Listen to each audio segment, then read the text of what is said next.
aqui que deu uma palavra.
Bom, vamos dar início então aqui à mesa, já são 9h27, para a gente também conseguir aproveitar bastante aí a conversa com a Thaís. Quem for chegando, né, enfim, vai acompanhando o que a gente vai discutindo aqui, né? Bom, primeiramente agradecer aí a presença de todos, né, todos e todas que estão aqui presentes, né, acho que vai ser um debate bem interessante, dando prosseguimento ao primeiro debate que a gente teve na manhã com as meninas, né, ex-alunas da escola, que foi muito bacana. Nessa mesa, a gente vai falar sobre racismo e educação, né? O título da mesa é Escurecendo o Pensamento, uma breve reflexão sobre racismo e educação. Eu vou ler aqui rapidamente a descrição da mesa e passar já a palavra para a Thaís e dar uns recadinhos antes da gente começar. Bom, a violência policial praticada contra a população negra reacendeu, em meio a uma pandemia de caráter global, debates sobre o racismo e o genocídio da população negra. Um debate que foi naturalizado, esquecido ou sequer questionado por grupos racialmente hegemônicos em um país de longa tradição colonial como o Brasil. Neste processo, a palavra antirracista ressurge ganhando novos contornos e questionando a nossa sociedade. Vidas negras realmente importam? Recentemente, passamos a enxergar o racismo como um sistema complexo que se instaurou em diversos setores sociais e continua negando direitos à população negra. Alia-se ao processo de banimento social a exclusão de oportunidades educacionais, o principal ativo para a mobilidade no país, afirma Sueli Carneiro, 2005, doutora em educação e fundadora do GLE10, Instituto da Mulher Negra. Como reflexo desse quadro, vemos no Brasil uma educação que tacitamente reafirma a desigualdade entre negros e brancos. Qual é o papel da escola neste cenário?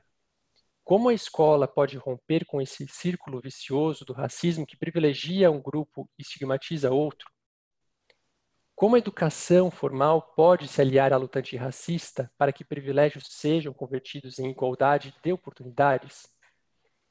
Então, para debater sobre esse tema, né, nos trazer aí algumas reflexões sobre essas perguntas, a gente tem a Thaís Pimentel, que é professora da educação básica, atriz, feminista e pesquisadora de relações de gênero e suas intersecções com raça e classe. E aí, Thaís, se eu estiver falando alguma coisa errada aqui, equivocada, você me corrige logo em seguida, hein? Ela se formou em pedagogia pela Faculdade de Educação na Universidade de São Paulo, mesma universidade onde desenvolveu sua pesquisa de mestrado na área de Educação e Ciências Sociais, Desigualdades e Diferenças.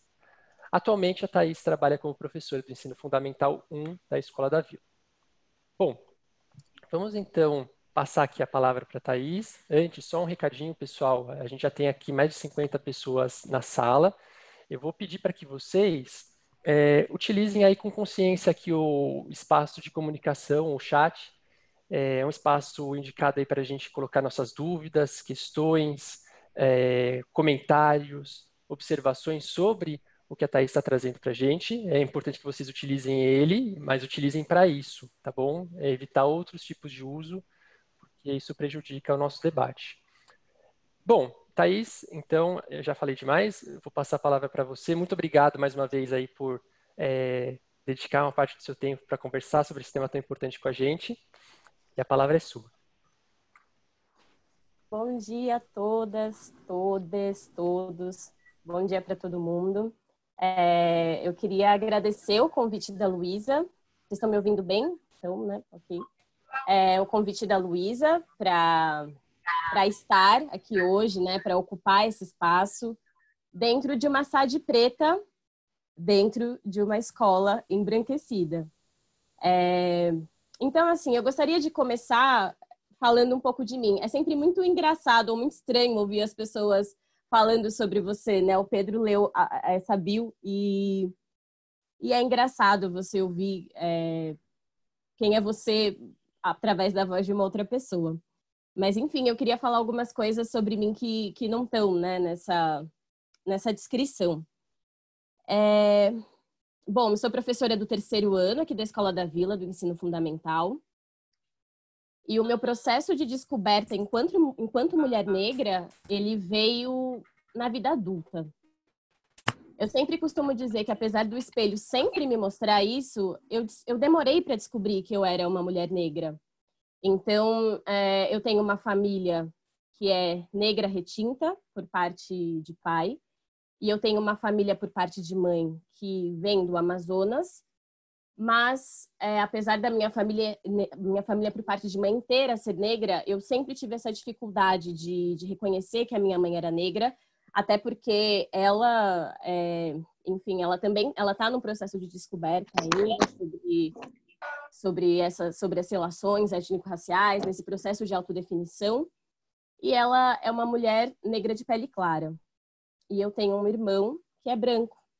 Então, eu sempre tive uma dificuldade de enxergar que a minha família inteira era negra, porque eu sempre convivi mais com os dois. Mas, enfim, eu descobri que eu era negra numa festa de faculdade. Eu fazia parte do grupo do teatro na faculdade e eu lembro que numa festa, uma pessoa chegou para mim e falou assim que eu não era como as outras pessoas negras da faculdade, porque para as outras pessoas negras tudo era racismo e para mim não. E essa foi a grande virada de chave para mim, né? Foi quando eu percebi que provavelmente eu era muito alienada. Que se tudo era racismo para as outras pessoas e para mim não, o problema estava em mim. E então esse foi basicamente um convite para revisitar a minha história. E foi aí que eu fui percebendo que, na verdade, eu sempre tive muitos sinais. A vida sempre me falou que eu era negra, né? Afinal de contas, gente, quem não é branco sabe que não é branco no Brasil, né? Mesmo que seja um processo você de se descobrir como negro, mas a gente sabe porque aqui no Brasil a gente tem uma leitura racial feita pelo fenótipo.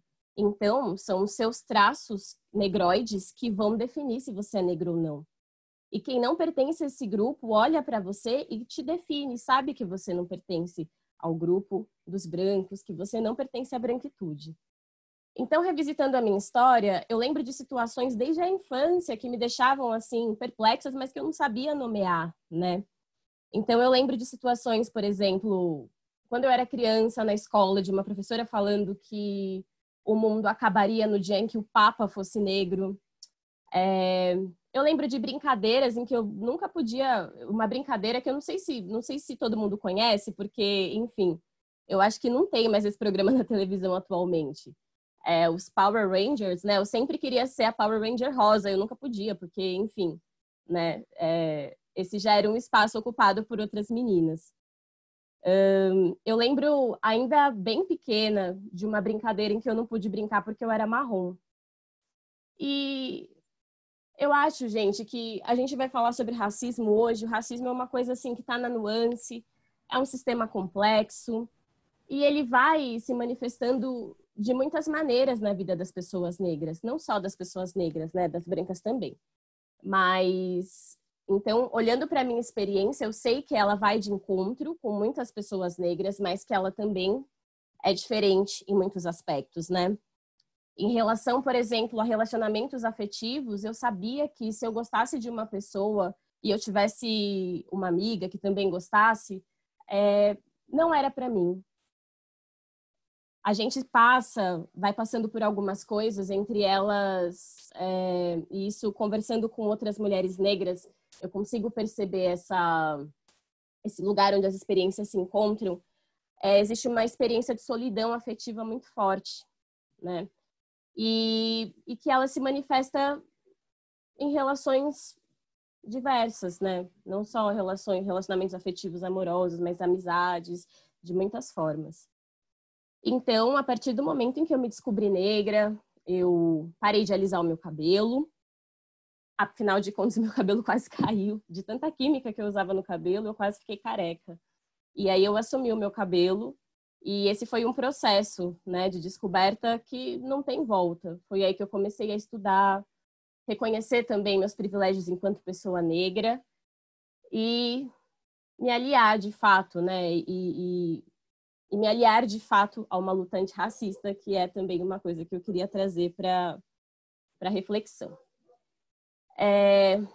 Bom, então, o meu convite, agora que eu já me apresentei, o meu convite de hoje é um convite para escurecer o pensamento, né? E eu parto do pressuposto de que o nosso pensamento é embranquecido, porque a gente aprende a pensar de uma determinada maneira e isso faz com que a gente não enxergue uma série de fatos, acontecimentos que estão aqui bem embaixo do nosso nariz. Mas não é só isso, não é só o fato de não enxergar, porque a gente também aprende desde muito cedo a naturalizar. A gente naturaliza ou a gente aprende a não se importar com situações que não necessariamente fazem parte do nosso universo porque não nos afetam diretamente, né? Então, eu queria começar essa fala pensando um pouco, eu já comecei, né? Mas pensando um pouco nesse contexto de pandemia que a gente está vivendo. Porque eu acho que 2020 era o ano de muita gente, né? O meu, o seu, das minhas amigas, dos meus amigos. Então, tinha muitos planos de viagens, casamentos, formaturas, enfim. Aquele ano de promessas pessoais que a gente, toda vez que a gente muda de ano, né? A gente renova algumas promessas, né? Esse ano eu vou conseguir fazer aquilo que eu não conseguia fazer de jeito nenhum. E eis que chega no Brasil essa epidemia, e a gente também achava que não ia chegar aqui, porque afinal de contas, a China está muito longe, né? E chegou. E eu acho que é impossível não falar do coronavírus, né? Dessa pandemia nesses tempos, porque o coronavírus, ele evidenciou um dos maiores problemas sociais que a gente tem aqui no Brasil, que é a desigualdade. E, como vocês sabem, a desigualdade tem cor e classe no Brasil. Então, assim, o IBGE, ele lançou, durante a pandemia, a PNAD Covid-19. que é uma edição que tinha a intenção de medir os efeitos da pandemia sobre o mercado de trabalho, a saúde dos brasileiros. Tinha o objetivo de servir de base para elaborar políticas públicas para minimizar esses efeitos da pandemia. Então, assim, entre esses dados que a PNAD 2019 traz, ela vai mostrando ali para a gente que a população negra, pobre e sem estudo é a população que foi mais afetada pela Covid-19. E o que isso significa? Eu não sei se deu para ouvir esse barulho do meu computador, mas enfim. Significa que além de serem mais afetados com esses sintomas da doença, nós também estamos falando de um grupo que sentiu muito os impactos econômicos, né, derivados da pandemia. Então, eu fui pegando aqui alguns dados, né, que estão na PNAD Covid-19. Em relação à saúde, em maio de 2020, nós tivemos 4,2 milhões de pessoas que apresentavam os sintomas associados à Covid-19. Dessa quantidade de pessoas, 70% eram negras. E a gente sabe que a população negra é a maioria no Brasil, mas, de qualquer modo, os dados vão indicando que a população negra foi mais afetada do que a população branca. Em relação ao trabalho, por exemplo, tivemos uma maior proporção de pessoas afastadas do trabalho por causa do distanciamento social e de pessoas negras, né? E não só de pessoas negras, mas de pessoas negras que são, em sua maioria, trabalhadores domésticos sem carteira assinada. Agora, em relação ao grau de instrução, por exemplo, de todos os afetados pela doença, a gente tem quase 50% das pessoas que tinham ensino fundamental ou ensino médio incompleto ou pessoas que nunca estudaram antes. Então, assim, quando a gente vai pensar, por exemplo, no mercado de trabalho, não tem como a gente não perceber que a cor e o nível de escolaridade vão exercendo uma influência sobre esses efeitos da pandemia. Então, assim, em maio, quando a pesquisa foi realizada, né, 19 milhões de brasileiros, segundo o IBGE, foram afastados do trabalho e 9,7% ficaram sem remuneração. Entre trabalhadores brancos, quando a gente vai comparar trabalhadores brancos e negros, o índice de afastamento de pessoas negras foi maior. Nós tivemos cerca de 16,1% de pessoas brancas que foram afastadas e 20,8% de pessoas negras que foram afastadas do trabalho. E o home office, né? Nós estamos aprendendo a trabalhar, a estudar em casa. Só que o trabalho remoto também não é uma realidade para todo mundo, né? Então, a gente tem apenas, nesses dados, 9% de pessoas negras que tiveram a oportunidade de trabalhar em home office, enquanto 17,6% de pessoas brancas puderam continuar o seu trabalho em modo remoto. A gente sabe também que, historicamente, o desemprego é maior entre pessoas negras do que entre brancos no país, e com a pandemia não foi diferente, né? Essa situação se acentuou. Então, segundo o IBGE, a taxa de desemprego de pretos e pardos, né, que a definição do IBGE foi de 12%, contra 9% de pessoas brancas. E por que eu estou falando tudo isso, começando essa fala falando de uma pandemia? Porque, como diz o Boaventura de Souza Santos, a pandemia não é cega, gente, e ela tem alvos privilegiados. Então, essa pandemia veio, repito, e acentuou, né? Não acentuou, mas ela escancarou a desigualdade social que nós temos aqui no nosso país. Então, no alto do nosso privilégio, e eu também estou me incluindo nesse grupo, né? Nós estamos aqui no ensino à distância, no home office, na segurança dos nossos lares, com internet, rede de streaming, para passar o tempo, né? Netflix, Amazon, não sei, com água para manter a higiene em dia, e água para matar a sede, porque, sim, gente, nem todo mundo tem acesso à água potável no Brasil. Então, no conforto dos nossos lares, embora passar por uma pandemia não é uma situação fácil para ninguém, nós vimos ressurgir as manifestações que reivindicavam por vidas negras. E assim, essa pandemia mostrou pra gente uma série de absurdos. Eu não sei que outra palavra eu posso usar. Eu sei, na verdade, assassinatos, né? Mostrou uma série de assassinatos de pessoas negras. Então, durante essa pandemia, nós vimos o corpo de um menino de 14 anos, do João Pedro Matos Pinto, sumir por 17 horas, depois de uma operação policial no Complexo do Salgueiro. O João Pedro estava em casa, brincando com os amigos, e foi atingido. Nós também vimos um homem negro ser assassinado nos Estados Unidos da maneira mais cruel possível, em Minneapolis, também pela ação policial. Eu não consigo respirar foram as últimas palavras do George Floyd.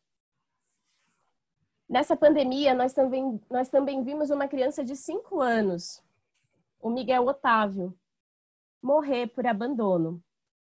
Enquanto a mãe dele trabalhava, estava passeando com o cachorro, a patroa dela, a primeira-dama da cidade de Tamandaré, apertou um botão qualquer do elevador e deixou um menino de 5 anos andar sozinho, o que resultou numa queda do 9º andar e morte.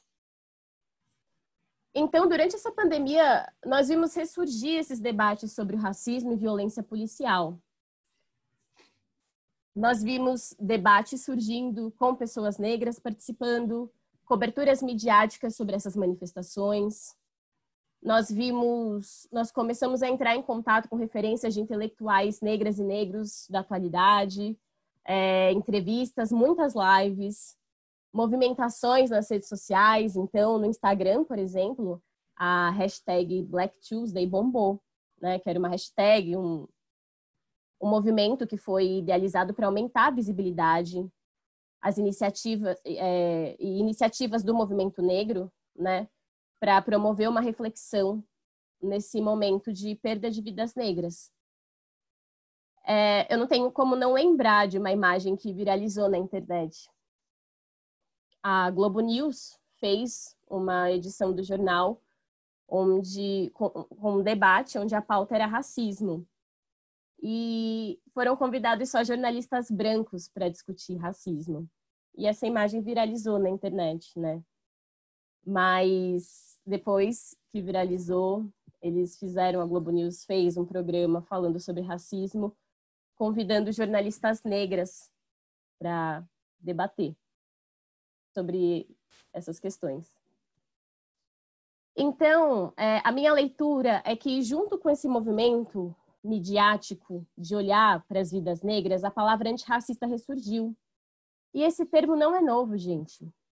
Mas eu queria chamar atenção para o fato de que esse virou o termo do momento.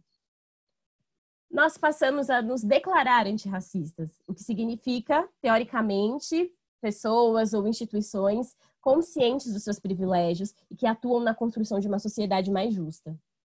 Mas, infelizmente, nem tudo é tão simples. Se declarar antirracista não é suficiente para que você realmente seja antirracista. E por quê? Porque todos nós somos racistas. Nós aprendemos a ser racistas, porque o racismo está presente na estrutura da nossa sociedade. Então, é muito difícil não ser racista quando você aprende isso desde o berço. E eu vou dar alguns exemplos sobre como é difícil até mesmo essa percepção de que sim, nós somos racistas. E eu também queria dar uns exemplos de como a gente vai naturalizando um privilégio, que também tem cor, o privilégio branco. Então, pensando aqui, do simples para o complexo. Nas redes sociais, eu vou perguntar e vocês respondem aí na cabeça de vocês. Nas redes sociais, quantos e quantas produtoras negras, produtores negros de conteúdo, você ouve, você assiste? Isso é até mais tranquilo pensar sobre, né? Eu acho que a gente ouve alguns artistas negros, mas eu acho que essa também é uma pergunta fácil. E eu queria ir para uns exemplos um pouco mais difíceis. Quantas autoras negras ou quantos autores negros vocês já leram? Quantas vezes você já parou para pensar em privilégios que você tem apenas por ser branco, no caso das pessoas que são brancas? E que, é claro, né, gente, a gente fala de branquitude, mas eu estou pensando aqui no contexto do Brasil, né? Quando a gente vai para os Estados, se alguém for para os Estados Unidos, você não é mais branco, você vira latino. Então, quantas vezes você já parou para pensar nos privilégios que você tem apenas por ser branca, por ser branco? Por exemplo, de legitimarem o que você pensa ou fala só porque você é branco. A facilidade que você vai ter de arranjar um emprego sem se preocupar com a cor da sua pele ou sem se preocupar com o seu cabelo, porque isso não vai ser um impedimento. Quando a gente não é racializado, a gente não precisa refletir sobre essas questões. E pessoas brancas não são racializadas no Brasil. Então, quantas vezes, por exemplo, você já se viu representado em séries, filmes ou novelas? Essa também é uma questão fácil, né? Pessoas brancas se veem muito mais representadas. E a Sueli Carneiro, ela vai dizer, por exemplo, que uma das características do racismo é a maneira pela qual ele vai aprisionando o outro em ideias fixas, estereotipadas, e ao mesmo tempo ele reserva para todos que são racialmente hegemônicos o privilégio de ser representante da sua diversidade. Então ela dá um exemplo de que, para quem é publicitário, por exemplo, basta você enfiar uma pessoa negra numa propaganda ou no comercial e você assegura o seu suposto respeito à diversidade. E aí você, enfim, você se livra de acusações, né, do tipo de exclusão de minorias. E é um exemplo que eu uso muito esse de novelas, por exemplo, né? Se a gente for pensar nas novelas, e aí eu tô pensando na representatividade, mas não na forma de, não em você se ver representado, mas assim, quando a gente vai olhar para filmes, novelas, séries, quando nós encontramos personagens negros, e assim, gente, estou falando novela da Globo, nós encontramos personagens negros que não têm núcleo familiar, são personagens que brotaram, estão ali, mas falta um contexto para aqueles personagens, né? Obviamente, eu acho que isso está mudando, né? Nós já temos essas redes de streaming que estão um pouco mais preocupadas com a diversidade, então a gente já encontra hoje em dia mais séries com um público, com um elenco diversificado e, enfim, aos poucos nós estamos mudando essa realidade. Mas eu acho que não dá, de fato, para a gente dizer que as pessoas negras se veem representadas. Eu lembro também de não sei se vocês viram, acredito que muitos viram, o Pantera Negra, apesar de eu não gostar tanto assim dos filmes de heróis, eu lembro de um vídeo que circulou na internet de um homem que via o cartaz do Pantera Negra e ele ficava muito animado, ele pensava, nossa, é isso então que é você se ver representado nessas produções cinematográficas? E, enfim, isso é uma coisa para a gente pensar, né? Quanto que a gente carece de representatividade em muitos lugares. Mas ainda pensando sobre o privilégio. Alguém já passou por essa situação de conversar com pessoas brancas, citando todas as pessoas negras que você estudou, por exemplo, para que o seu discurso seja legitimado? Ou quantas vezes você já andou preocupada ou preocupado em uma loja com medo de acharem que você está roubando alguma coisa? Inclusive, sobre essa questão, eu queria dizer também que eu tenho uma lembrança de início da adolescência, assim, de uns 12 anos, de uma das primeiras vezes em que eu entrei numa loja e acharam que eu ia roubar alguma coisa, né? As pessoas começam a te olhar, obviamente, não é de uma forma muito, não foram de formas truculentas, mas as pessoas começavam a me observar, a me seguir nos lugares onde eu ia, porque achavam, né, provavelmente que eu ia pegar alguma coisa. E então eu fui desenvolvendo, assim como eu sei que isso também acontece com outras mulheres negras, algumas formas ali, né, de entrar nesses lugares sem acharem que eu estaria roubando algo, né, de pegar lentamente as coisas e colocar dentro do carrinho de mercado para ninguém achar que eu estaria pegando algo. Mas, voltando, então, né, para isso do privilégio, para a gente pensar um pouco nessa questão do privilégio. Com quantas pessoas negras você se relaciona? Pensando em amizade, quantas amigas negras, quantos amigos negros você tem? A solidão afetiva é uma pauta do feminismo negro. E como eu disse, muitas vezes a experiência das pessoas negras é marcada pela solidão em muitos aspectos. Com quantas pessoas negras você trabalha? Esses são só alguns exemplos do que é o privilégio branco. E por que eu estou falando isso? Porque se aliar a uma luta antirracista não é uma escolha fácil. Ela exige renúncia de privilégios.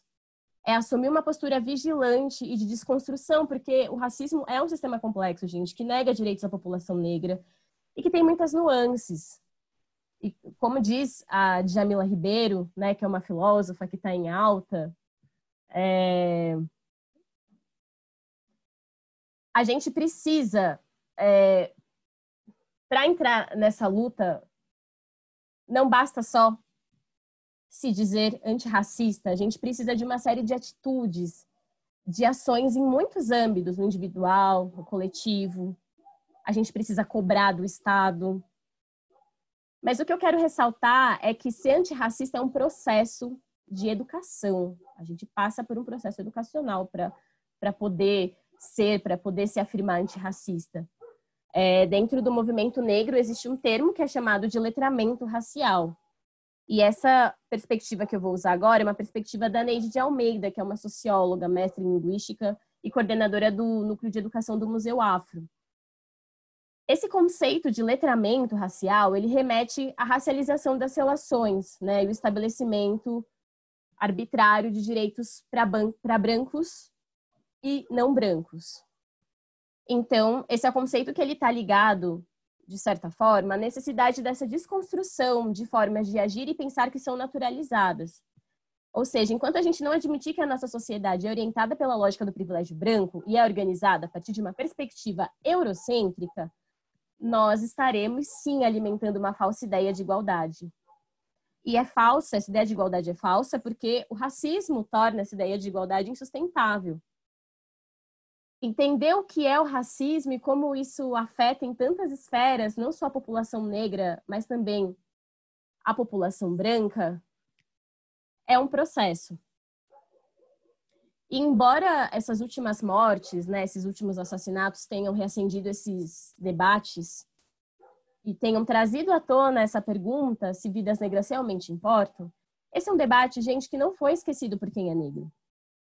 E olha só, quem nasce negro no Brasil não tem como esquecer que as vidas negras estão em risco constante. E mesmo que uma pessoa não saiba nomear isso, ela sabe disso por conta da vivência. E é claro, gente, a experiência da negritude não é igual para todos os indivíduos. Aliás, isso algumas vezes...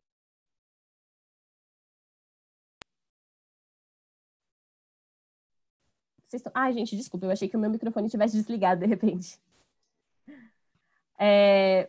Então, assim, quem nasce negro no Brasil não tem como esquecer que as vidas negras estão em risco constante. E mesmo que uma pessoa não saiba nomear isso, ela vai saber disso por conta da vivência. E é claro, né, como eu estava dizendo, que a experiência da negritude não é igual para todo mundo. E isso é uma coisa que a gente esquece. As pessoas negras, elas não são únicas. Não existe uma identidade coletiva negra, né? Quando a gente fala de pessoas negras, a gente tem que considerar uma série de questões. A gente tem que considerar gênero, classe social, geração. A gente tem que pensar se a gente está falando de uma pessoa retinta ou de uma pessoa negra de pele clara. Aliás, colorismo é o nome que a gente dá para isso, né? E é uma teoria que foi criada pela Alice Walker em 1980. E o que o colorismo vai dizer? Que vai dizer basicamente que quanto mais clara for a cor da sua pele, você será aceito na sociedade com maior facilidade, e o inverso também é verdade. Então, sem dúvidas, existem pontos onde as experiências negras se encontram. Mas, quando eu digo que quem nasce negro no Brasil não tem como esquecer que as suas vidas correm perigo constante, eu também preciso exemplificar. Então, eu não sei se vocês sabem, mas homens negros aprendem desde cedo a sair de casa com RG. Não existe essa possibilidade de sair de casa sem identificação.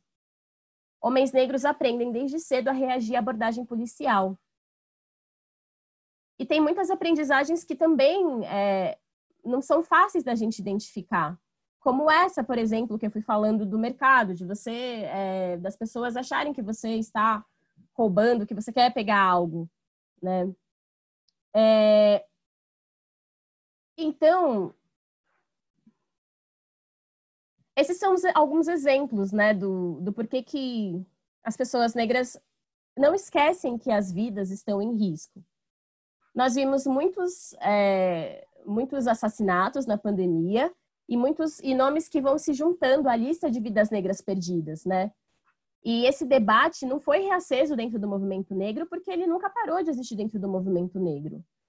A gente não se esquece de outras pessoas negras que fazem parte dessa lista. A gente não se esquece da Agatha Félix, que morreu com 8 anos de idade. A gente não esquece da Marielle Franco. A gente não esquece da Luana Barbosa dos Reis. E nós queremos justiça por essas vidas também. O genocídio da população negra também é um projeto de Estado.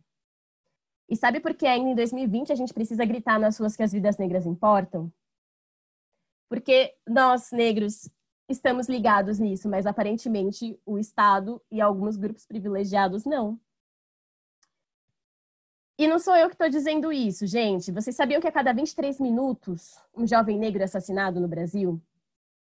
Esses são dados da ONU. E onde está a nossa capacidade de se indignar com essas vidas negras perdidas? Por que a gente não sai fazendo uma revolução sabendo que as vidas negras não têm o mesmo valor que as vidas brancas ou que outras vidas?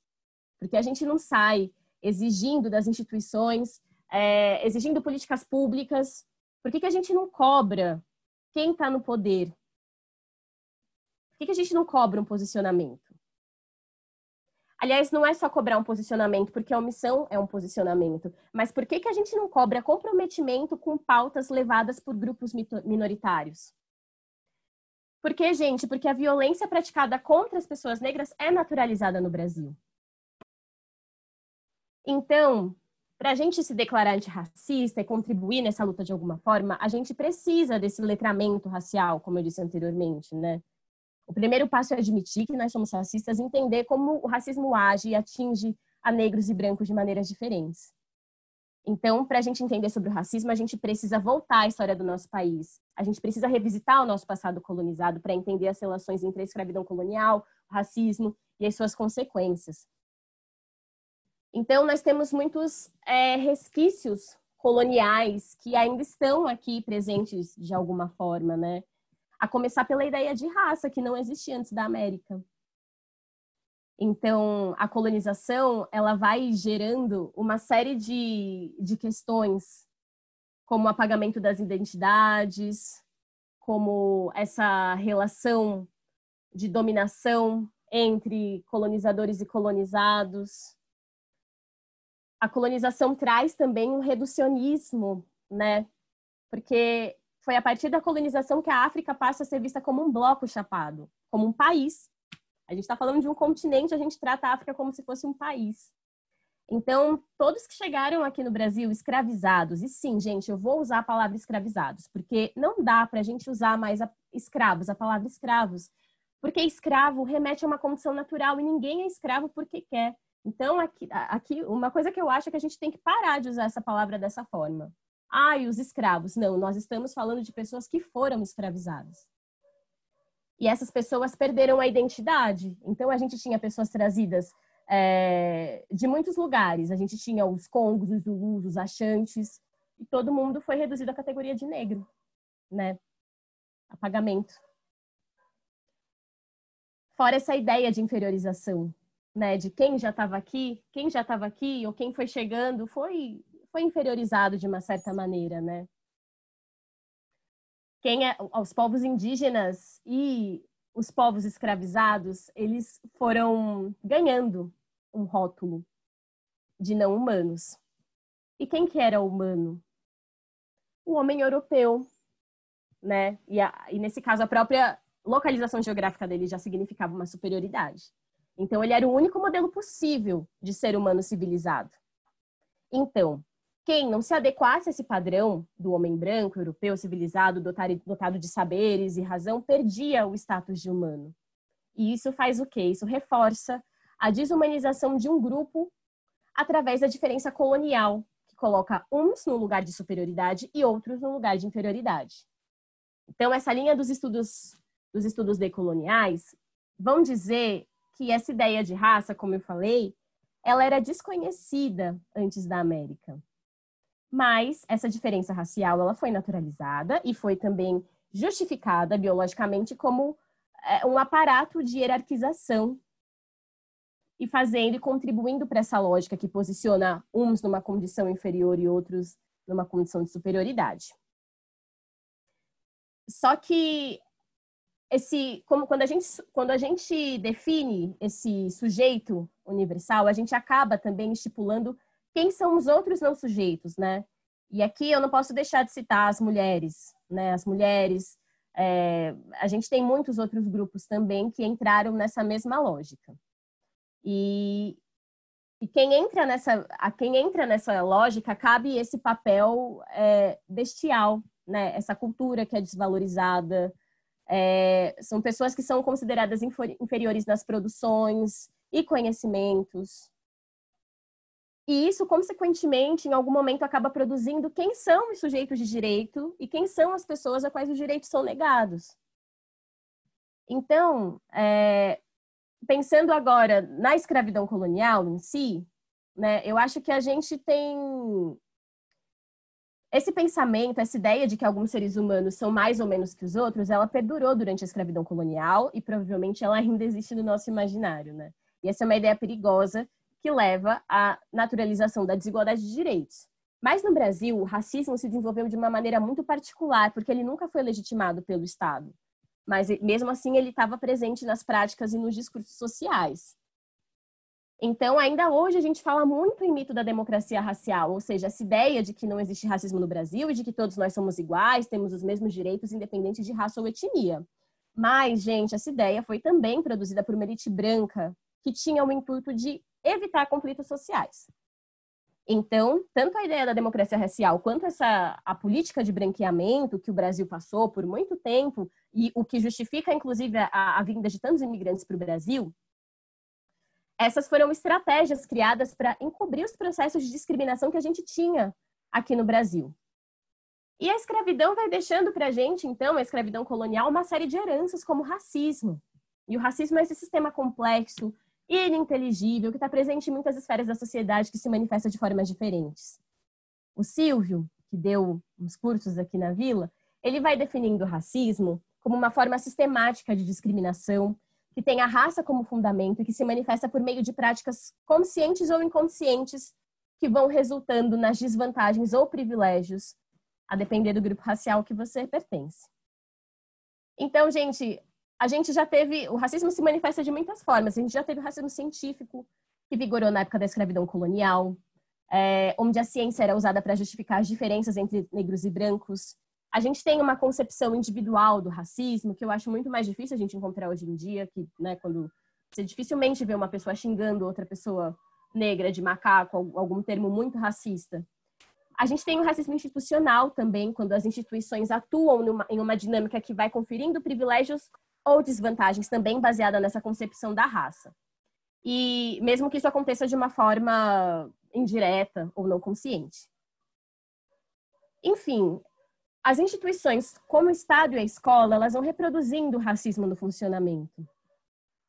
E elas também vão reproduzindo porque a sociedade é racista. E isso faz parte de uma concepção maior, essa concepção de racismo estrutural, né? Que ele vai acontecendo, o racismo está penetrado na nossa sociedade. Ele vai acontecendo em decorrência de uma estrutura social. E isso, obviamente, resvala na instituição escola. Então, gente, a gente precisa se posicionar e tratar de uma forma ativa a desigualdade racial para não reproduzir as práticas racistas que são naturalizadas. A gente sabe que a educação não se efetiva da mesma maneira por pessoas que são marcadas por gênero, raça ou sexualidades inconformes. E o racismo, por exemplo, é uma das faces mais perversas que nutrem a desigualdade educacional no país. Uma escola que não se posiciona, então, vai alimentar e compactuar com o racismo. E isso também vai acontecer de formas diferentes, seja por meio de violência, silenciamento, opressão. Então, a única forma que uma escola tem de combater o racismo é implementando práticas antirracistas efetivas. E sem esquecer que omissão é um posicionamento que corrobora com as práticas racistas na educação. Então, quando a gente pensa na escola, eu queria trazer aqui, pensar na prática. Como é que a escola pode romper com essas práticas racistas, com esse círculo vicioso do racismo? E vou pensando aqui em algumas formas, tá? E vou finalizando a minha fala aqui também. Contratando profissionais negros para cargos diversos. Afinal, o que separa pessoas negras de brancas, como a Viola Davis disse no Oscar, são as oportunidades. Então, a gente precisa investir na diversidade de alunos e funcionários. Nós precisamos promover mudanças curriculares. A gente não pode discutir questões étnico-raciais apenas quando a gente tem um caso de racismo evidente. Até porque o racismo está aqui presente nas nossas relações. Esse precisa ser um tema transversal. E isso não significa só estudar o que é racismo, mas também romper com essa lógica de um currículo embranquecido e eurocentrado. Ou seja, ter mais autoras negras e autores negros nos currículos. Não deixar essas discussões a cargo do dia 20 de novembro. É olhar para a história do nosso país não pela ótica do colonizador, mas pela ótica dos colonizados. Ou então saber, no mínimo, que existem muitas versões dessa história. É cobrar as instituições que nós fazemos parte. Por exemplo, a minha escola está aplicando a Lei 10.639/03, que torna obrigatório o ensino da história e da cultura afro-brasileira nas escolas públicas e particulares. A gente também precisa investir na formação de professores. A gente precisa formar professoras e professoras para que não reproduzam mais racismo nas suas práticas. Então, assim, nos cursos de formação de professores, a gente sabe, essa formação é deficiente. Eu, quando me formei em pedagogia, fiz uma matéria chamada Educação Afro-Ameríndia. Então, depois eu tive que ir atrás por conta própria. E não dá para deixar isso a critério dos professores, porque cada um vai atrás do tema que tem mais afinidade. Mas a gente precisa de uma formação crítica que enxergue e questione o racismo. Não só o racismo como os estereótipos de gênero, que também são muito comuns na educação. A gente precisa investir na autoestima de alunas e alunos negros. Então, eu trago aqui algumas questões para a gente pensar e vou finalizando minha fala dizendo que esses são alguns passos para que uma instituição, para que a escola possa, de alguma forma, se comprometer com a luta antirracista. Mas, acima de tudo, nós precisamos ser vigilantes. É preciso estar atento e forte, como dizia a música. E como dizia a Jamila, uma professora que trabalhou aqui na Vila, a gente precisa ser implacável com o racismo.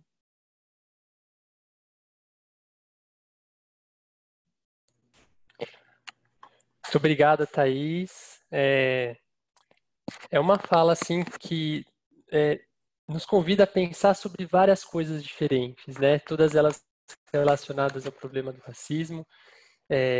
E também questionar, né, quando a gente se diz antirracista, realmente refletir se realmente nós estamos sendo antirracistas, se estamos tentando desnaturalizar os privilégios pelos quais nós passamos, pessoas brancas, né, passamos diariamente, né, e às vezes nem nos damos conta disso. Enfim, a gente tem pouco tempo aqui, tem 8, 10 minutinhos. Eu quero abrir aqui para perguntas, né, para a Thaís. Talvez a gente possa estender um pouquinho mais, porque tem um intervalo entre essa mesa e a próxima, né? Então, dependendo do que o pessoal for colocando, a gente consegue até uns minutinhos a mais. Quem quiser falar, colocar algum comentário, uma pergunta para a Thaís, alguma questão, pode pedir a palavra aí no chat, a gente já passa para vocês, só para fazer de uma maneira muito organizada, mais organizada que a nossa troca, tá? Então, o chat está aberto, coloquem aí e podem abrir o microfone para falar e compartilhar as dúvidas e questões com a Thaís. Eu tenho uma pergunta. Diga, Henrique? Henrique Camargo. Tá. Pode ir lá, Henrique. Então, a minha pergunta é o seguinte. Existe um conceito do qual eu já comentei com uma professora minha sobre essa questão de que muita gente acha que o moreno é a pessoa que é um negro mais claro, e isso é um conceito completamente errado. E por que as pessoas utilizam esse conceito, de certa forma, para se referir a pessoas pardas assim? Oi, Henrique, tudo bem? Tô anotando aqui a sua pergunta. Henrique, primeiro eu queria deixar claro que essa é a minha opinião, tá? Não necessariamente representa a opinião de todas as pessoas. Esse é um tema muito complexo dentro do movimento negro. Por que eu acho que a gente usa a palavra moreno? Para mim, essa é uma das formas de embranquecimento. Eu não sei se você já reparou, mas a gente ainda... Existe uma certa resistência de chamar uma pessoa de negra. Isso, às vezes, vai soar... Eu não sei, em algum lugar a gente aprendeu que chamar uma pessoa de negro é como se fosse um xingamento. Então, a gente vai encontrando maneiras de embranquecer as pessoas, né? Para tirar elas dessa coisa de ser negra. E aí a gente vai usando esses termos como moreno. Só que eu concordo com você, né? Não é moreno. Eu acho que a gente também tem que pensar nas questões do colorismo, né? A gente tem pessoas negras retintas e nós temos pessoas negras de pele clara. E, obviamente, essas pessoas também precisam ser conscientes do lugar que ocupam nessa luta, né? Mas, para mim, chamar de moreno é uma estratégia de embranquecimento. Não, eu concordo plenamente com você, porque tem muita gente branca que realmente utiliza esse termo também para essa questão, sabe? Eu vou ser honesto com você, eu já convivi com essa cultura já várias vezes. Eu desde pequeno, quando era pequeno, eu achava mesmo isso, sabe? Tipo, eu nunca me referia a uma pessoa negra como negra, sabe? Eu sempre me referia como morena, etc. Por exemplo, eu já até tive essa discussão como eu disse antes, com a minha professora, né? Com isso, de o que é o moreno e o que é o negro, no caso. E muita gente... E ela até me explicou que essa questão é ofensiva até. Eu até discuti com meu pai, com a minha mãe, assim, que eles falaram que não tem muito a ver essa coisa do racismo, etc., que eu com certeza discordei, porque é uma atitude racista, mas uma atitude racista de certa forma. E, de fato, tem essa questão, né? A gente convive com um sistema do qual impõe termos para a gente não querer ofender, entre aspas, ofender a pessoa, sendo que, na verdade, isso é uma heresia, no caso. O moreno, no caso, é a pessoa de cabelos escuros, no caso. Uma pessoa Sim, de cabelos também escuros. acho. Não é necessariamente a pessoa negra, exatamente. Porque o pardo não é a mesma coisa que o moreno. Totalmente diferente. Até isso é uma discussão bem complexa dentro do movimento negro, viu, Henrique? Sobre ser pardo ou ser negro. Mas eu acho que você não tem que se sentir culpado, né? A gente está aprendendo, inclusive, a gente tem um vocabulário extremamente racista no Brasil, né? Então, eu não sei nem por onde começar para falar. Desde quando a gente fala neguinho, porque se você reparar, quando a gente fala neguinho, a gente está sempre falando de uma pessoa que fez alguma coisa ruim, ninguém está falando de uma coisa boa. Então. Tem muitas... A gente tem ainda da herança colonial, criado mudo, tem muitas palavras que a gente usa que são racistas, né, no nosso Até vocabulário. objetos também. Até Também. objetos, de certa forma. Como o criado mudo. O criado mudo, Criado mudo. eu fui descobrir que, na verdade, isso se referia a um termo utilizado para designar os escravos, né? No caso, por exemplo, o escravo que segurava as coisas, aí ele não podia falar nada. Por isso que era criado mudo, no caso. Isso. Meia tigela, por exemplo, né? Que era um castigo, na verdade. Um castigo da época da escravidão, né? De que aqueles que não cumprissem bem o trabalho só teriam direito a meia tigela de comida. É isso. Vamos ver. Obrigado, Henrique. Obrigada pela pergunta, Henrique. De nada. Eu que agradeço.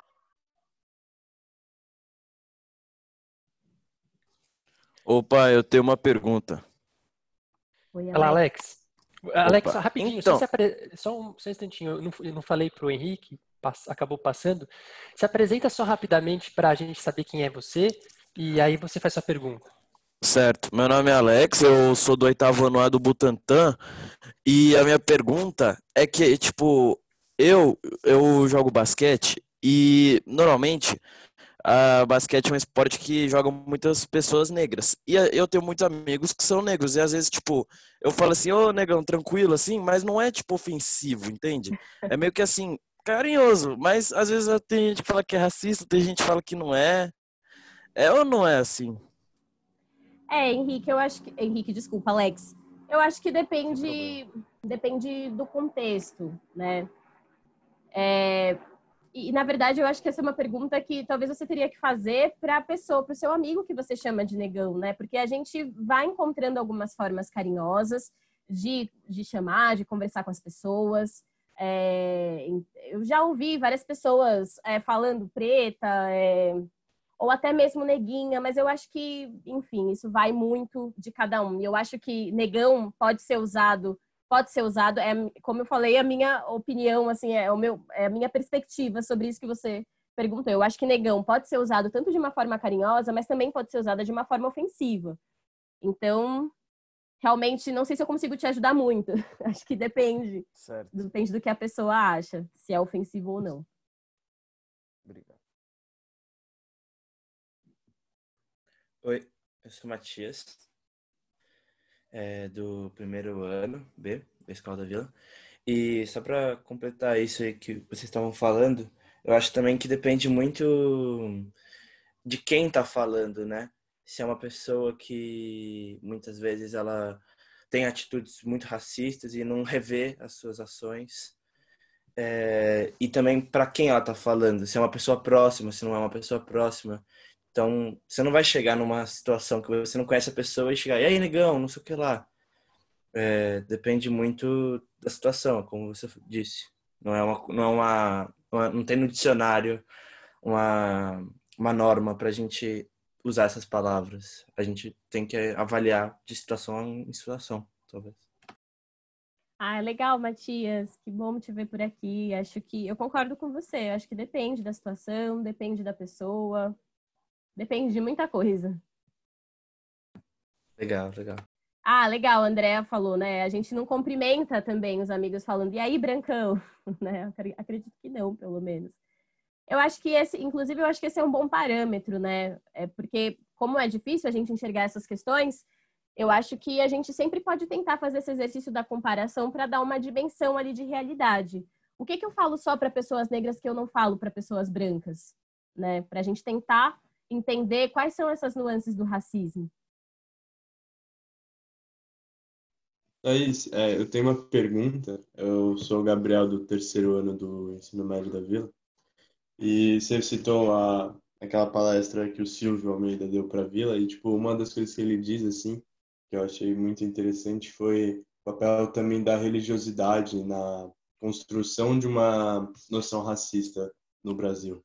Então, é muito interessante quando ele fala por que a gente gosta tanto do Thor, né? O Deus, nem sei, Deus nórdico, eu acho, e repudia tanto o Xangô, né? Se eles têm tantas similaridades, tipo, eu não sei, nas suas mitologias. Então, eu queria que você dissesse um pouco sobre isso, tipo, ainda que o cristianismo também tenha uma grande participação na construção, tipo, do imaginário coletivo que se estabelece no Brasil, mas, tipo, essa questão da religiosidade, como muitas vezes a macumba é colocado como de uma forma ofensiva, as religiosidades de matriz africana são interpretadas de uma forma pejorativa. Então, se você pudesse fazer um comentário sobre isso.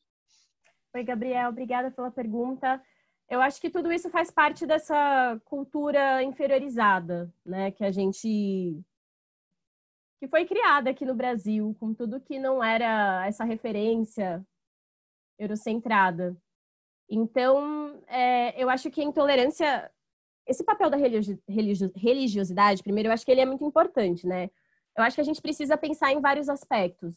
O primeiro é que as pessoas negras não necessariamente estão nas religiões de matriz africana, da mesma forma que as religiões de matriz africana não necessariamente são dominadas por pessoas negras. Estou pensando aqui, Gabriel, essa pergunta é difícil e não é um tema que eu domine, tá? Necessariamente. Então, estou pensando junto. E eu acho que por conta do cristianismo também, né, a gente tem uma intolerância religiosa muito forte com essas religiões, a Umbanda, o Candomblé.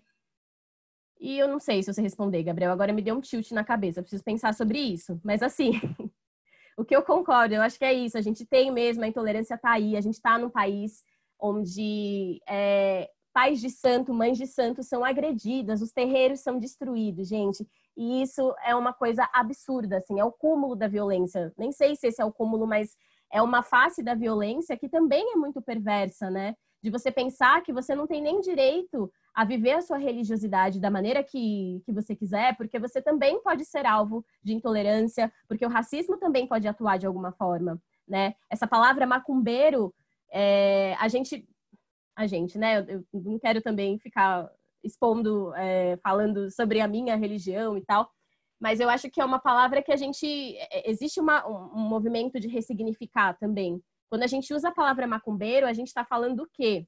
Né? É uma forma pejorativa de se referir a pessoas que estão em alguma religião de matriz africana.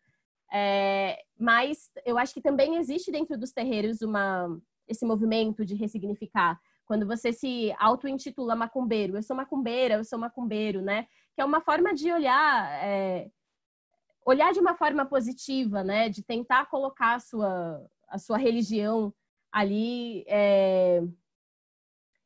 enfim, de uma maneira, eu não consigo pensar numa outra palavra agora, mas potencializar essas religiões de alguma forma. Mas enfim, esse é um debate bem complexo, mas a gente depois pode trocar alguns estudos sobre isso, Gabriel, para continuar refletindo sobre. Tá bom, obrigado, Thaís. Foi muito Imagina. pertinente.